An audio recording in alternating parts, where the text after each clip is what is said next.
बहुत सारे लोग मेरी वीडियोस के नीचे कमेंट्स करते हैं और मुझे अलग अलग उलमा के रेफरेंसेस देते हैं कि इमाम अली को अलैहिस्सलाम नहीं कह सकते, उन्हें भी रज़ी अल्लाह ताला अन्हु कहना चाहिए। अगर आप उन्हें अलैहिस्सलाम कहते हैं तो आप बाकी असहाब में और उनमें तकफ़ीर कर रहे हैं। देखिए, ऐसा नहीं है। जिन उलमा के मुझे वो रेफरेंसेस देते हैं वो अबू अब्दुल्ला मोहम्मद बिन इस्माइल से बड़े आलिम नहीं है। मैं बात कर रहा हूँ इमाम अल बुखारी की, सही बुखारी जिनकी हदीस है, उसमें उन्होंने एक हदीस लेकर आए हैं, नंबर मेंशन आएगा, आपने खुद जाकर उसको पढ़ना है, कि जब इमाम हुसैन अलैहिस्सलाम का सर मुबारक काट कर थाली में इब्ने ज़ियाद के सामने पेश किया गया, लानत हो इन लोगों पर जिन्होंने इमाम हुसैन अलैहिस्सलाम के साथ ये सब किया। तो वो हदीस मेंशन आएगी, आपने पढ़नी है। उसमें अल्फाज जो अरबी में है ना, वो है अलैहिस्सलाम के।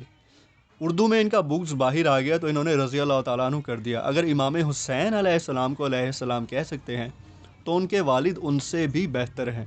और फिर इमाम अली अलैहिस्सलाम अहले बैत में से हैं। अहले बैत जो हैं ये सुपीरियर हैं, क्योंकि ये अल्लाह के नबी के घर वाले हैं और इन्हीं की बरकत से हमें ये दीन मिला है। तो हमें ये सब नहीं भूलना चाहिए।